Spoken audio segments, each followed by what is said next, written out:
तीनों जने बैठे और सुनते जा रहे। तो उद्धव पूछते हैं तो बीच बीच में उसका उत्तर दे रहे हैं कि संसार में जीव दो प्रकार के, एक बद्ध जीव, दूसरे मुक्त जीव। जब संसार में भौतिकता की ओर आसक्ति होती है, भौतिक चीजों में मोह के कारण, आसक्ति के कारण बंधन होता है, तब जीव उसमें अपने को अभिमान करते हैं, मैं बद्ध हूं, माया में हूं। संसार का मोह आसक्ति जब छूट जाए, भगवान के प्रति अनुरक्ति हो जाए, तब अपने आप मुक्त होता है। उस समय कोई बंधन नहीं रहता है। तो उद्धव जी ने कहा कि प्रभु, संसार से कैसे बंधन छूटे, भगवान के प्रति कैसी भक्ति हो, कैसी अनुरक्ति हो। तब भगवान ने कहा कि देखो उद्धव, जब तक साधु संग नहीं होता तब तक भक्ति नहीं होती। साधु संग ही अति आवश्यक है, क्योंकि साधुओं के हृदय में भक्ति है और वही भक्ति हृदय में आती है। बोले कैसे? जैसे देखिए, माता पिता है, बच्चों को प्यार करते हैं, उनको स्नेह करते हैं। तो माता पिता का जो स्नेह है, उसी से स्वभाव, संस्कार, विचार सभी कुछ बच्चों पर आ जाता है। वैसे ही जब साधु लोग किसी को स्नेह करते हैं, उनको आदर करते हैं, उनके स्नेह से उनके हृदय की जो भक्ति है, वही विचार भावना आश्रित जनों में आ जाता है। इसलिए भक्ति हृदय से हृदय में जाती है। ये कोई देखने का चीज नहीं है और दिखाने का नहीं है, अपने आप आता है। जैसे माता पुत्र का होता है, माँ और बच्चों में, ऐसे ही गुरु, साधु गुरु वैष्णवों की कृपा से, उनके स्नेह से अपने आप भक्ति हृदय में आती है। इसलिए साधु संग अति आवश्यक होता है। बिना साधु संग के आज तक किसी ने मुझे पाया है, इसका कोई उदाहरण नहीं। तब भगवान कृष्ण उद्धव को कहते हैं, देखो सत्संगी कि साधु संग के द्वारा लोगों ने मुझको कैसे पाया, एक लिस्ट बना दी। सत्संगेन दैत्या जातुधाना खगा मृगा गंधर्वा अप्सरसा अप्सरो नागा सिद्ध चारण गुह्यका विद्याधरा मनुष्येषु शूद्रा स्त्रियो अंतजा वृषपर्वा बलिर्बाणो मयश्चाथ विभीषण सुग्रीवो हनुमान ऋक्षो गजकृत बनीपथ व्याध कुब्जा ब्रजे गोप्य यज्ञपत्नस तथा परे ते नाधित श्रुति गणा नोपासेद महत्तम अव्रता तत् तपसो सत्संगा माम उपागता। तो भगवान बोले, देखो साधु संग के द्वारा जब संत पुरुषों का संग मिला, दैत्य दानव, जादूधान राक्षस, खग पंछी, मृग हिरण, गंधर्व, अप्सरा, नाग, सिद्ध, चारण, गुह्य, विद्याधर, मनुष्य, शूद्र, स्त्री, अंतज, इन लोगों ने मुझे पाया केवल साधु संग के द्वारा। वृषपर्व राजा, बलि महाराज, मयदानव, विभीषण, सुग्रीव, हनुमान, जाम्बुवान और हाथी, गृध्र, जटायु, बनिक, पथ, तुलाधार, वैश्य, व्याघ्र, कुब्जा, ब्रजे, गोप्या, बैलिया, मथुरा की कुब्जा, ब्रज की गोपियां, जागी ब्राह्मणिया, उन सब ने मुझको पाया केवल सत्संगा, साधु संग के द्वारा मुझे प्राप्त किया। ते नाधीत श्रुति गणा, उन्होंने कोई वेद का अध्ययन नहीं किया। नोपासित महत्तमा, कोई बड़ी बड़ी उपासना नहीं की। और अव्रता तत्व तपस्या, कठोर व्रत या तपस्या नहीं की। सत्संगान माम उपागता, तो कुछ भी नहीं, केवल साधु संग किया। और वो साधु संग के द्वारा उन लोगों ने मुझे पाया। उनकी कोई बड़ी साधना नहीं, बड़ी तपस्या नहीं, कोई व्रत नहीं, कुछ संत पुरुषों का संग किया, उनसे उनके अंदर में भक्ति आ गई और उस भक्ति के द्वारा मुझे प्राप्त किया है। इसलिए देखो उद्धव, जीवन में संत पुरुषों का संग मिल जाए, एक जीवन का परम लाभ है। तो अब साधु संग की महिमा तो सुनाई। तो बोले साधु कैसे पहचाने, साधु का लक्षण कैसे जाने, कैसे समझें कि ये साधु है। तो भगवान बोले देखो उद्धव, कृपालु और कृतद्रोह सत्तसार सम, निर्दोष बदान्न मृदु शुचि अकिंचन, जो दयालु होते हैं, सत्य को सार रूप में ग्रहण किया है, किसी के प्रति शत्रुता आचरण नहीं करते, सबके प्रति समान भाव रखते हैं, निर्दोष, जीवन में ऐसे कोई दोष नहीं है, बदान्न बड़े उदार होते हैं, मृदु अतिशय कोमल स्वभाव के, अकिंचन साधारण जीवन यापन करने वाले, बहुत ज्यादा ठाट बाट भोग वैभव ये सब नहीं, सर्वोपकार का संत, सबके प्रति उपकार करने वाले और विषय वासना सुन रहे हैं, जिनके चित्त से संसार की अभिलाषा समाप्त हो गई, शांत चित्त, कृष्ण के शरण, जिन्होंने कृष्ण को अपनाया, उनका आश्रय लिया, मितभूग अप्रमत्त मानद अमानी, परिमित भोजन करते हैं, बड़े सावधान रहते हैं और दूसरों को सम्मान देते हैं। अमानी, मान प्रतिष्ठा की कोई अभिलाषा नहीं होती, गंभीर करुण मैत्र कवि दक्ष मौक, जो बड़े गंभीर होते हैं, करुण है, कवि है, वक्ता है, दक्ष है, सब विषयों में एक्सपर्ट, चतुर है, मौनी, भगवान की कथा के अतिरिक्त फालतू बातें नहीं करते, कम।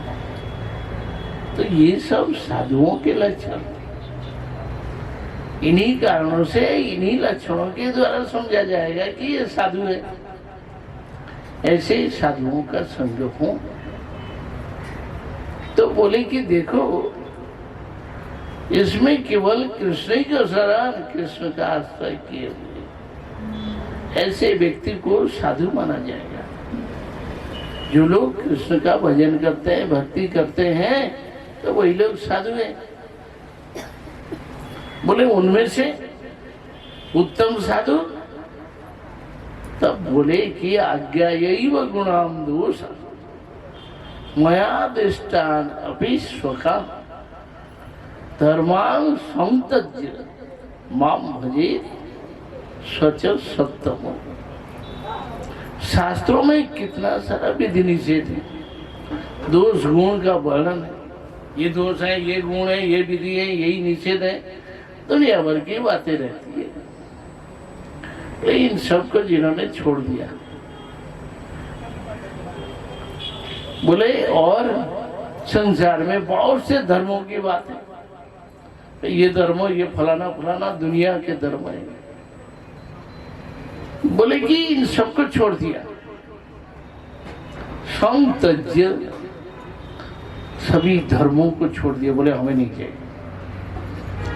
माम भजे, एकमात्र कृष्ण का आश्रय लेकर जो कोई भजन करता है, बोले वही उत्तम साधु है। सत्सु उत्तम उत्तम साधु, जो कोई कृष्ण का भजन करता है आनंद भाव से, वही उत्तम साधु कहलाता है। और संसार में कितने साधु देखेंगे? कुंभ मेला में जाएंगे तो साधु मिलेंगे ना, खूब साधु देखेंगे। तो भगवान बोले देखो साधु तो बहुत है, पर वैष्णव है या नहीं? बोले साधु और वैष्णव में अंतर क्या है?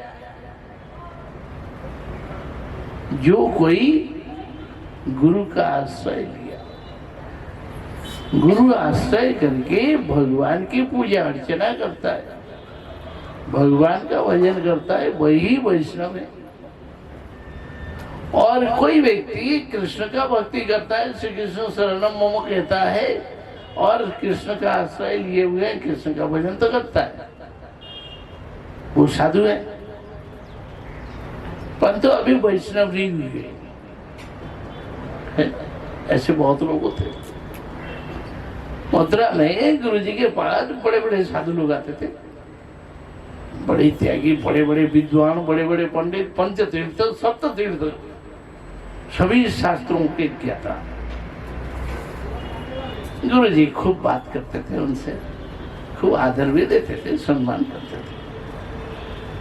तो जब गुरु जी पूछते, अच्छा आप इतने बड़े विद्वान हैं, ऐसे ऐसी उपाधियों को आप प्राप्त किए हैं, ये बताइए आपके गुरु कौन है? तब वे बोलते कि भाई हमारा कोई गुरु नहीं है। तो गुरु जी बोलते गए आप जहन्नम में।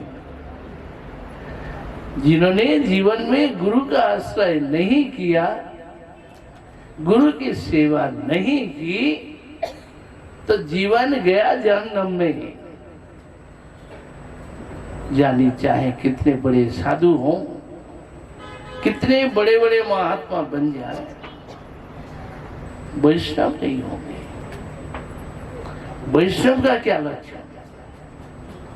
जिन्होंने गुरु का आश्रय किया और विधिवत भगवान का पूजा अर्चन करते हैं, दूसरों को सम्मान देते हैं, फिर व्यवहार कुशल होते हैं। वैष्णव का लक्षण क्या है? प्रधान है व्यवहार कुशल। जो व्यवहारिकता में पारदर्शी हो,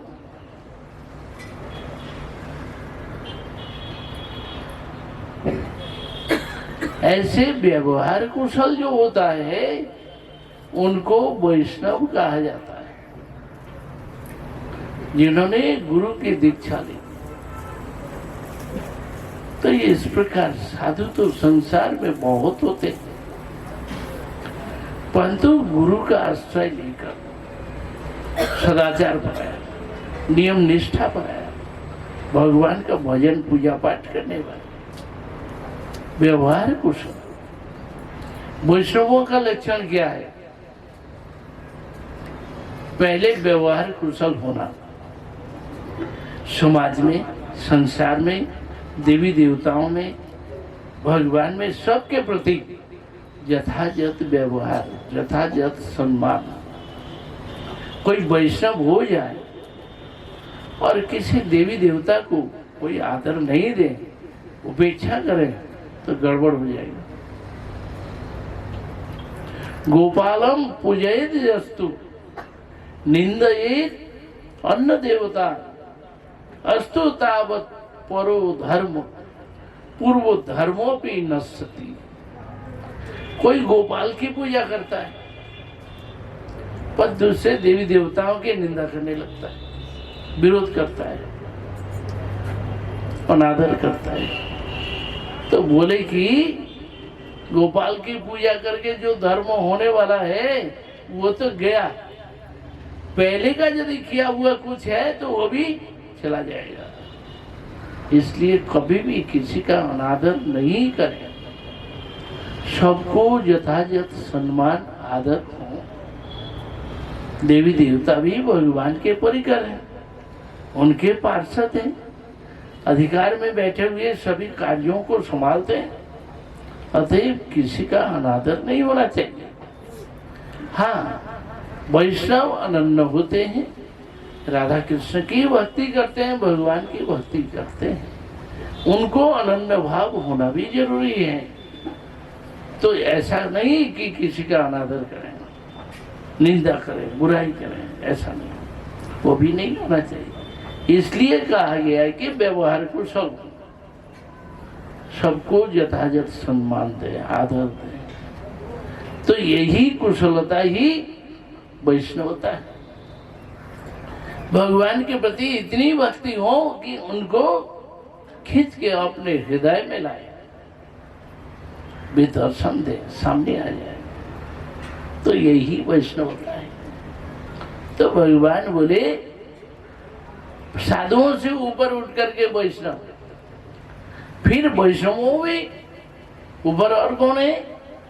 प्रेमिक, प्रेमीजन, जिनके अंदर अनन्य ममता है, कृष्ण के प्रति, भगवान के प्रति अनन्य ममता है, वो प्रेमिक है। जैसे अनन्य प्रेमिक जनों में हनुमान जी को लिया गया, प्रेमी भक्त है हनुमान जी। वो जानते हैं कि राम भगवान है, विष्णु है, अतएव उनका तत्व भली भांति उनको पता है, वो जानते हैं। परंतु कृष्ण के, राम के प्रति कितनी ममता है। श्रीनाथे जानकी नाथे चाभेदे परमात्मनि तथापि मम सर्वस्व राम कमल लोचन। बोले श्रीनाथ लक्ष्मी नारायण और जानकी नाथ सीताराम, दोनों में कोई भेद नहीं है, एक है। फिर भी हनुमान जी क्या कहते हैं? मेरा प्राण सर्वस्व क्या है? कमल लोचन राम। उनके प्रति अनन्य भाव और अनन्य ममता, जो कि प्रभु राम के लिए जीवन दे, बलिदान दिया, जीवन दिया उनकी सेवा में। तो ये है प्रेमी। तो उदाहरण स्वरूप हनुमान जी को दिखाया। फिर प्रेमी भक्त, प्रेम पर भक्त, उससे भी ऊपर उठ करके और कौन है? बोले पांडव, पांडवों की भक्ति, द्रौपदी की भक्ति, कितना प्रेम है। जैसे ही द्रौपदी ने पुकारा हे गोविंद राखो सरा, तो इतने में ही कृष्ण दौड़ के आ गए, कपड़े बंद करके शरीर में लिपट गए। बोले खींचो, कितना खींचना है खींच लो। पहाड़ बन गया, ढेर बन गया कपड़ों का। बोले ले, कितना खींचना है खींच लो। और द्रौपदी की लाज बचाई। जब दुर्वासा मुनि 60,000 शिष्यों के साथ आ गए, दुर्योधन ने भेज दिया अपराह्न वेला में 3-4 बजे करीब, 4 बजे 5 बजे करीब, उस समय द्रौपदी ने भोजन कर लिया, बर्तन भी धो लिया। उस दिन अब किसी को खिला नहीं पाएंगे। और दुर्वासा जी आकर बोले कि हम लोग इतने आए हैं, 60,000 लोग, हमें खिलाना पिलाना है, व्यवस्था है? युधिष्ठिर महाराज बोले व्यवस्था है, आप चिंता नहीं करें, आप स्नान करके आइए, तब तक हम तैयारी करते हैं। और इधर घर की बात उनको पता ही नहीं, जंगल में तो है। युधिष्ठिर महाराज जैसे आए और बोले ऐसी ऐसी बात है। द्रौपदी बोली क्या करूं, मैंने तो काफी करके बर्तन मांज दिया, धो लिया, आज तो नहीं हो पाएगा, कल होगा, परंतु आज क्या करूं।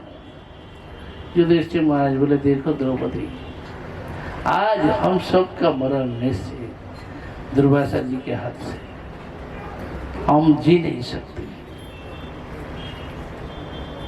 जो कुछ करना है तुम्हारा। तब उन्होंने क्या किया, कृष्ण को पुकार लिया। जैसे ही पुकारा तो इतने में कृष्ण आ गए। कृष्णा कृष्णा द्रौपदी, अरे मुझे बड़ी जोर का भूख लग रहा है, भूख के हमारे पेट में दर्द हो गया, भूख लग रहा है, कुछ तो दो, कुछ खाने को ला। द्रौपदी हंसने लगी, रो रही है और हंस रही है। बोले क्या करूं, आज तो कुछ नहीं है, क्या खिलाऊं। बोले कुछ तो खिलाओ, मुझे भूख शांत हो गई, इसके बाद में बात करेंगे। बोले कुछ नहीं है। अरे कुछ नहीं है तो कुछ तो लाएगा, पानी तो ले आए। पानी लेकर के आए। तो बोले केवल पानी का गिलास, केवल पानी पिलाया और कुछ नहीं। बोले कुछ नहीं है, बर्तन तो धो दिया। बोले अच्छा बर्तन ला तो देखे। तो उनमें से एक शाक का कण उठाया जो कैसे धोने पर भी रह गया, तो उसी को मुंह में डाल के तृप्तोस्मी। जैसे ही तृप्तोस्मी कहा, सबका पेट फूल करके ढाक। अब कोई खा भी नहीं सकते। भीमसेन को कहा जा गदा लेकर के जा, सबको बुला के ला, भोजन तैयार है। भीमसेन गए तो डर के हमारे सब भागे। बोले अब 60,000 लोगों का भोजन सारा बिगड़ जाएगा। तो वहां से भाग गए। तो ऐसे ही ये प्रेमी जन है, उनके प्रेम के कारण भगवान कृष्ण हमेशा हाजिर तैयार। तो ऐसा ही प्रेम है, ऐसी भक्ति है प्रेमी जन। तो कृष्ण कहते हैं देखो उद्धव, इनसे भी बढ़ करके देखो और कौन, तुम हो। तुम जितना मेरे प्रिय हो और कोई नहीं हो सकता।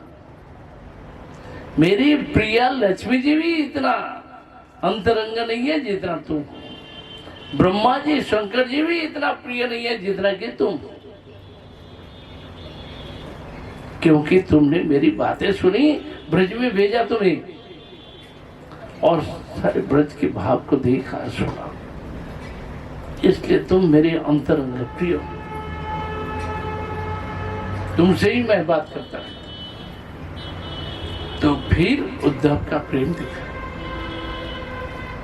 फिर कृष्ण ने उद्धव को कहा देखो उद्धव, रामेण सार्धम मथुराम प्रणीति।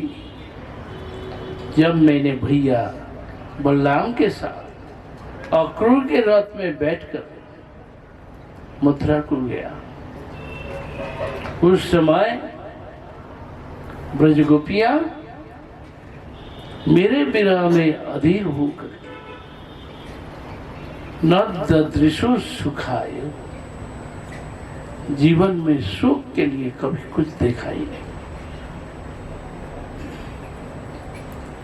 न कोई अच्छा कपड़ा पहना, न कोई आभूषण आदि पहने, न कहीं मेला पार्वण में जाकर के नाच गान किया, किसी सभा में और कहीं कुछ नहीं। यथा समाधो मुनहि अप्थित होई। जैसे बड़े बड़े ऋषि मुनि समाधि में बैठ जाए, उनको बाहर का कुछ पता ही नहीं चलता है। जैसे नदियां समुद्र में मिल जाए, पानी में पानी मिल जाता है, ऐसे ही गोपियां मेरे बीच में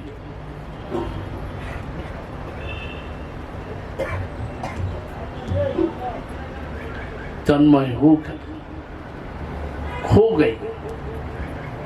उन्हें और कुछ सुध बुध नहीं रहा, मेरे अतिरिक्त कुछ भी नहीं जानती। ऐसी गोपियां जो मेरे बीच में आविष्ट रही। उद्धव,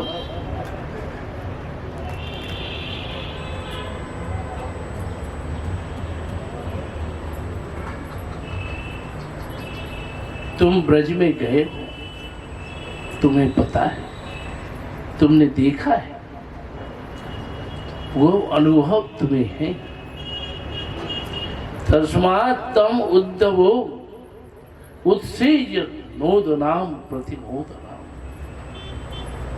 जाहि सर्वतो भावेन शरणम गच्छ। हे उद्धव, जो कि शास्त्रों के विधि विधान नियम कानून दुनिया भर की बातें, उन सब को छोड़ो, एकांत रूप से उन ब्रजगोपियों की चरण धूलि पाने के लिए वहीं पर चले जाना और उस चरण धूलि में अपने जीवन को मिलाना।